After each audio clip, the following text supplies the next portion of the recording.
Baik, soal Bukovifa, kalau memang dia sudah secara resmi terdaftar sebagai juru kampanye atau terdaftar di dalam tim apa namanya itu TKN, di dalam TKN, tim kampanye nasional.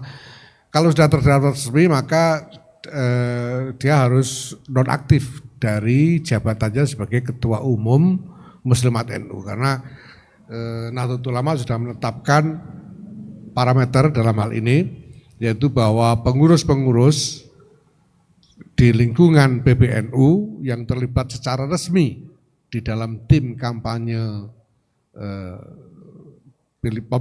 pemilihan presiden harus nonaktif dari jabatannya sampai akhir dari proses pilpres itu sendiri. Sudah ada sejumlah personil PBNU yang sudah nonaktif dan ini termasuk nanti juga ketua-ketua badan-badan otonom di lingkungan PBNU, Muslimat, Ansor, Fatayat, Ibnu PBNU dan lain-lain apabila masuk sebagai secara resmi di dalam tim kampanye nasional itu dia harus nonaktif dari jabatannya.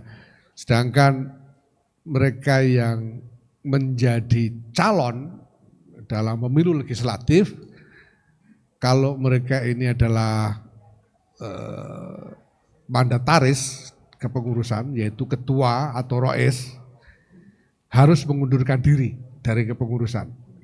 Jadi ada sejumlah ketua, misalnya ketua PWNU, kalau saya dan rois am jelas kami tidak menjadi calon apapun dalam pemilu ini, tapi ada sejumlah ketua wilayah dan ketua cabang yang mencalonkan diri baik sebagai calon anggota DPR di berbagai tingkatan dari berbagai partai, macam-macam partainya, mereka harus mengundurkan diri dan harus diganti.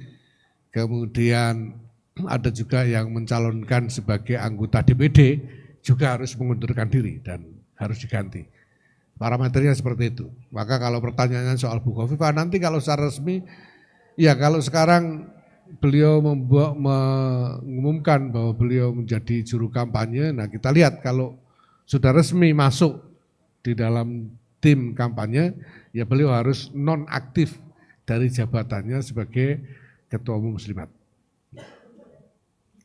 Dan sebentar lagi PBNU akan mengeluarkan SK dengan list yang rinci tentang para pengurus yang nonaktif maupun yang harus mengundurkan diri dari jabatannya karena keterlibatan di dalam pemilu. Kami sudah membuat rincian, ada beberapa puluh orang pengurus dari berbagai tingkatan mulai PBNU sampai ke ranting yang terlibat secara resmi atau menjadi calon dan mereka harus nonaktif atau harus mengundurkan diri dari jabatannya. Nanti akan ada SK PBNU khusus yang rinci mengenai hal itu. Terima kasih.